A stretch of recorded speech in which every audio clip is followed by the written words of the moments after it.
We're down at the Bénéteau Press Sea Trials in Port Genessa near Barcelona, and it's time for us to have a look at the Granturismo 50 Sportfly. We've got both versions here. We've got the sports cruiser version there, and the Sportfly here, which as the name suggests, has got a little flybridge up top. This boat comes with Volvo Penta IPS 600. This one's got a pretty decent spec on it, including things like air conditioning, and the price, including VAT, is just shy of 890,000 euros. Let's have a closer look. Both versions of the boat come with a tender garage that's large enough to fit a Williams mini-jet, and both versions of the boat can be had with 2 or 3 cabins. This Sportfly here has got the 3 cabin layout. The main deck layout is the same on both boats, however on the Sportfly you have an intrusion in the cockpit with the flybridge steps. That's the compromise you pay to have the flybridge. And then you see that the idea of the GT50 is to merge the indoors and the outdoors, so that there's no threshold here on the floor. There's even an infill to make sure that the seating runs all the way down the port side from adjacent to the helm all the way around and back to the cockpit. This table will go down so that it's flush with the seating and become a sun pad. Something you do notice about this boat, flagship of the range, really the next step from here is into the Monte Carlo range, and the finish and the styling shows that. So you have suede headlinings, you have Monte Carlo-esque leather pull handles on the cabinetry, you have teak running into the saloon here, leather inserts on the table, really substantial table legs. The finish is just a bit higher than we've seen before on the Granturismo range, and what you'd expect of a boat that's close to 900,000 euros. Now on the Sportfly version, you obviously don't have the sunroof. This forward coaming here does come quite a long way forward. It feels like wasted space really on this version. The helm area is much better, as you might imagine, on the coupe sunroof version, but the helm stations are the same. Stylish, well laid out.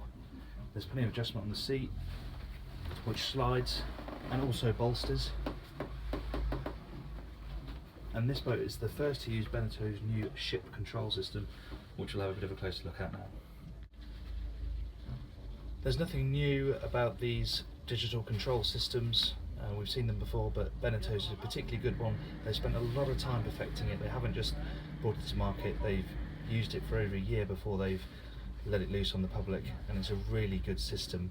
It essentially controls all of the boat systems from this central multifunction display. It's compatible with any MFD, but it is also compatible with your iPad, so you can control the boat remotely from a tablet.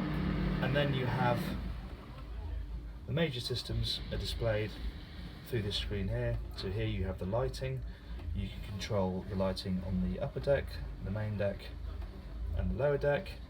You can turn them on individually, you can turn them off individually, you can turn them off completely. Every single light is a really good way of turning everything off when you leave the boat.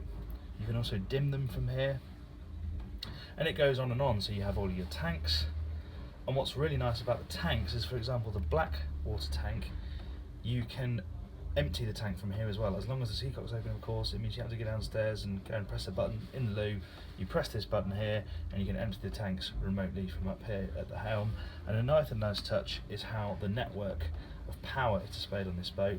Your shore power, your generator, you control your air conditioning from here.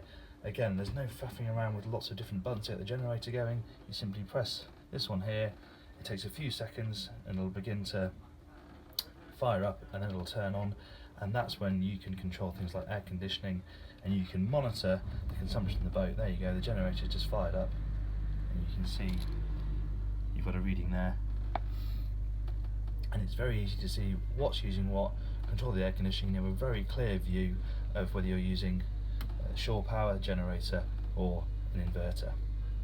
Moving below decks, this Sportfly has the 3 cabin arrangement, as we've already discussed, which means you don't get a dinette down here. Instead you have a twin cabin and a day head / ensuite for the forward VIP cabin.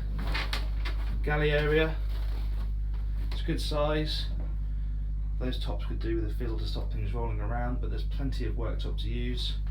You have a fridge freezer as well, domestic size. The freezer section's a bit small, but the fridge is a good size. And there's some practical thinking going on. Good thick fiddles inside all these cupboards. And then the difference between this and the GT49 that this boat replaces was that previously you'd come downstairs, you turn back on yourself to the left, and that's how you'd access the master cabin. Now you have central access to the master cabin, so this walkway is much better. And once in, you now have standing headroom all the way around the master berth. There is a bit of an intrusion overhead, but they've managed to clear that either side, so you can generally walk around the bed and sit up in bed, and it's perfectly easy to do. Chaise longues both sides. Some might argue that's a bit of a waste of space, might prefer to have storage.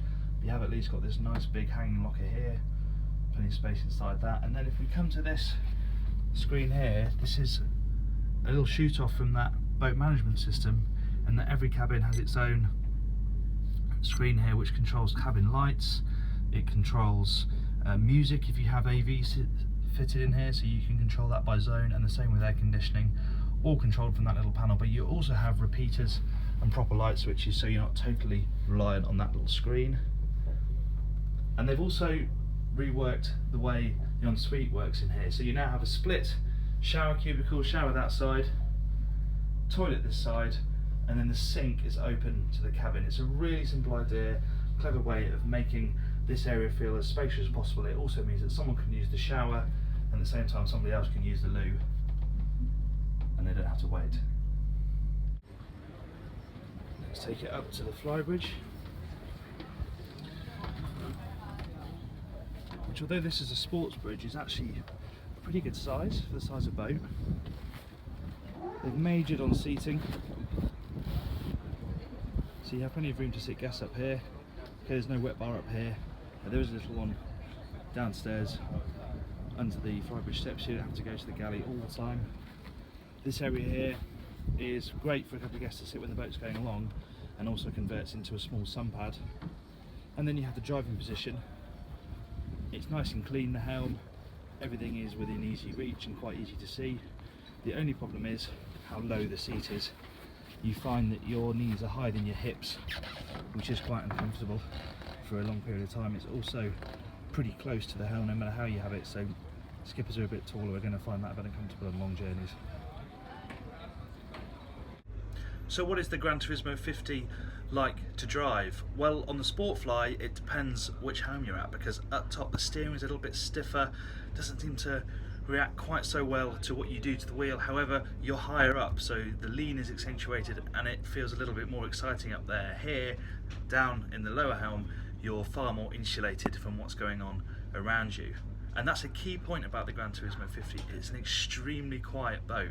Even with the doors open at the back, it's very, very quiet, and even at full speed it only just goes above 70 dBA. So it's a really peaceful cruising boat.